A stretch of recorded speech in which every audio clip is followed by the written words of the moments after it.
रामू की वाइफ सीमा चूल्हा जलाने की कोशिश कर रही है, पर लकड़ियां गीली, बच्चे भूखे बैठे हैं। रामू हल्की मुस्कान के साथ खेत की तरफ निकलने को रेडी होता है। बच्चों को कल से कुछ ठीक से खाने को नहीं मिला। घर में बस ये 2 मुट्ठी आटा बचा है। भगवान करे आज खेत में थोड़ी भी फसल निकल आए। तू फिक्र मत कर, मैंने रात भर जागकर सोचा है। मेहनत कभी खाली नहीं जाती। सूरज भी अंधेरे के बाद निकलता है, हमारी मेहनत भी चमकेगी। राम बच्चों के सर पर हाथ फेरता है और हिम्मत दिखाता है, पर चेहरे पर चिंता साफ है। रात की आंधी और बारिश ने फसल बर्बाद कर दी। हे भगवान, अब क्या बचा? सब छीन लिया। मेरी मेहनत, मेरा विश्वास सब खत्म कर दिया। अब जीने की वजह ही नहीं रही मेरे पास। ओ धरती माँ, तेरी गोद में अपना पसीना बहाया। आज भी उम्मीद लेकर आया था कि तू मुझे गले लगाएगी, पर तू तो खाली हाथ लौटा रही है। गप्पू आता है। रामू भाई, अरे ये क्या? तेरा खेत तो वैसा लग रहा है जैसे किसी ने गेहूं की जगह झाड़ू के बीज बो दिए हों। सूखी टहनियां हिल रही हैं और तू ऐसे देख रहा है जैसे शादी में दूल्हा देर से आया हो। गप्पू, मजाक मत उड़ा, दिल पहले से टूटा है। अरे भाई, मैं तो तेरा दुख हल्का कर रहा हूँ। देख, मेरे खेत में तो और भी बुरा हाल है। रामू भाई, हिम्मत रख, शायद कल कुछ अच्छा हो जाए। नहीं गप्पू, अब और नहीं। अब मेरे पास बस एक रास्ता बचा है। या तो भगवान चमत्कार कर दे, या फिर मैं। रामू आसमान की तरफ देखता है। रामू दुखी होकर अपना जीवन समाप्त करने जंगल जाता है। ओ पेड़, तू भी कितना मजबूती से खड़ा है। काश मैं भी तेरे जैसा होता, पर नहीं, मैं तो हार गया हूं। अब मुझसे भूख, अपमान और गरीबी नहीं सही जाती। आज मैं तुझे अपना आखिरी गवाह बनाकर जा रहा हूं। रामू रस्सी के फांदा डालता है, तभी पेड़ हिलने लगती है। एक रहस्यमयी आवाज आती है। रुक जा, ओ इंसान, तेरे आंसू मेरी झाड़ों तक पहुंच गया है। तेरा दुख मेरी शाखें कांप रही है। तू मरना चाहता है, पर क्या तूने सोचा तेरे बिना तेरे बच्चों का क्या होगा? तेरी मेहनत, तेरी ईमानदारी बेकार नहीं जाएगी। रामू डरकर पीछे हटता है। कौन है? ये आवाज पेड़ बोल रहा है। हवा तेज चलने लगती है। हाँ, मैं इच्छा का पेड़ हूँ। जो भी मेरे सामने दिल से अपना दुख कहता है, मैं उसकी मदद करता हूँ। लेकिन एक शर्त, जिनके मन में लालच हो, मैं उन्हें राख बना देता हूँ। पेड़ों की झाड़ों से एक बोरी सोने का सिक्का गिरती है। सोना? ये सच है या मैं सपना देख रहा हूँ?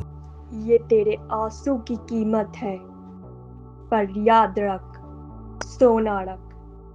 पर असली दौलत तेरे बच्चे और तेरी ईमानदारी है। उठाता है, उसकी आंखें चमक उठती है। रामू सिक्का लेकर आता है।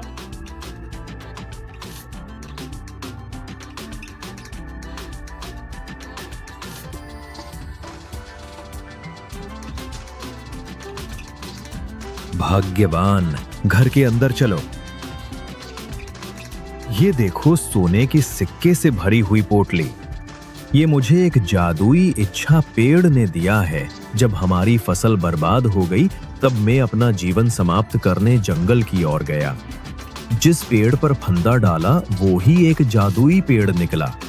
मेरी व्यथा से वो प्रभावित होकर ये सोना दिया। अब हम गरीब नहीं रहेंगे। इतना सारा सोना, वाह! धन्यवाद भगवान, धन्यवाद जादुई इच्छा पेड़। अब हमारी गरीबी गई। आप जल्दी से राशन ले आइए, बच्चे भूखे हैं और हम भी। अभी बहुत सारा राशन ले आता हूँ। और कल हम कपड़े और गुड़िया के लिए जेवरात लेने जाएंगे और हमारे घर की भी मरम्मत करवाएंगे। लोग हैरान। उसकी झोपड़ी में रोशनी और रौनक आती है। अरे कल तक भूखा मरने वाला रामू आज अमीर कैसे हो गया? लगता है चोरी की होगी। नहीं, शायद जंगल से कुछ लाया है। अरे रामू भाई, ये क्या चमत्कार है? कल तक तुम्हारे घर की बकरी भी तुम्हें देखकर रोती थी, आज तो तुम्हारे कपड़े भी चमक रहे हैं। कहीं जंगल में जिन्न तो नहीं मिला? अगर हाँ तो मुझे भी मिलवा दे, मैं उससे दाढ़ी बढ़ाने की दवा मांग लूंगा।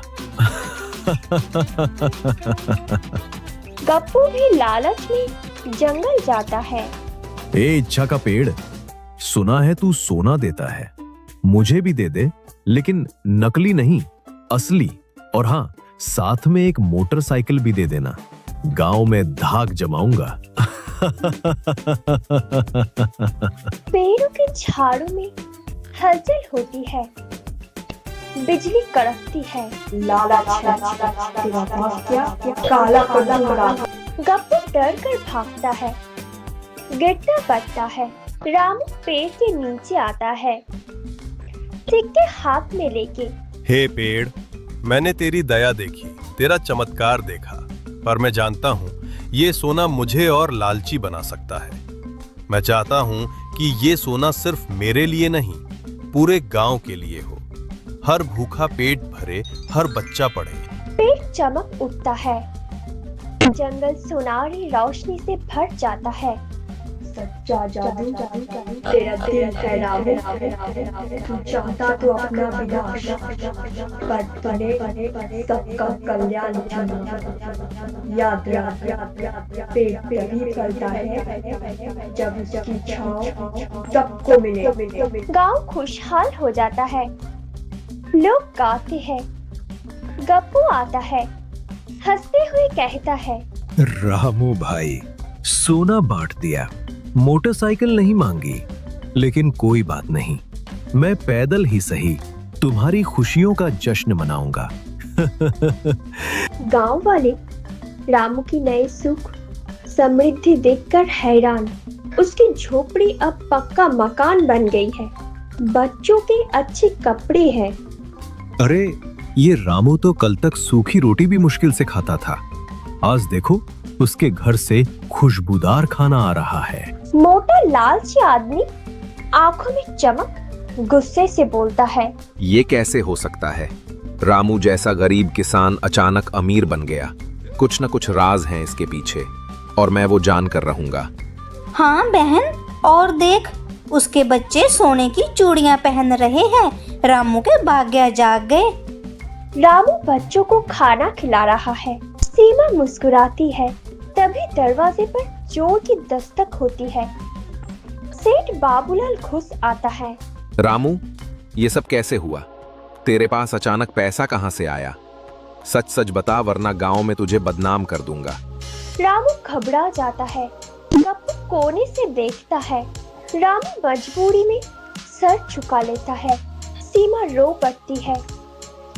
गप्पू मजाक करके माहौल हल्का करने की कोशिश करता है। सब हंसते हैं। सेठ सीरियस रहता है। रामू मजबूरी में सच बता देता है। सेठ जी, ये भगवान की दया है, मेरी मेहनत का फल है। झूठ, सब झूठ। मुझे सच बता, वरना तेरे बच्चों से ये छत छीन लूंगा। सोच ले रामू, सच या बर्बादी। सेठ जी, गांव के जंगल में एक पेड़ है, वो इच्छा का पेड़ है। जो सच्चे दिल से मांगता है उसे देता है, पर मैं आपसे विनती करता हूँ, लालच मत कीजिएगा। सेठ बाबूलाल भारी कदम से जंगल जाता है। पीछे छुपकर गप्पू भी जाता है। तो यही है वो पेड़। अब मैं मांगूंगा सोना चांदी, महल दौलत, सारा गांव मेरे कदमों में झुकेगा। ओ पेड़ बाबा, मुझे चाहिए सोना, चांदी, दौलत और हजारों नौकर चाकर। चुप, फिर सिर्फ सरसराहट, कुछ नहीं दिखता। सेठ बार बार मांगता है। सुना नहीं तूने? मुझे चाहिए दुनिया का सारा खजाना, जल्दी। पेड़ से सूखे पत्ते गिरते हैं, गंदे सूखे फल उसके ऊपर टूटकर गिरते हैं। सेठ डर जाता है। तेरे दिल में लालच है, दया नहीं। मैं तेरी इच्छा कभी पूरी नहीं करूंगा। सेठ कांपता है। गप्पू हंसी से लुटपुट हो जाता है। सब हंसते हैं। सेठ शर्मिंदा होकर भाग जाता है। रामू दरवाजे पर बैठा है। गप्पू आता है, हंसते हुए सेठ की कहानी सुनाता है। रामू भाई, तेरा राज तो सही है, पर सेठ का नाक कट गया। पेड़ ने साफ बता दिया, लालचियों के लिए उसमें कुछ नहीं। हाँ गप्पू, ये पेड़ बस भूखे और सच्चे दिल वालों के लिए है। लालचियों के लिए इसमें कुछ नहीं, सिर्फ शर्मिंदगी।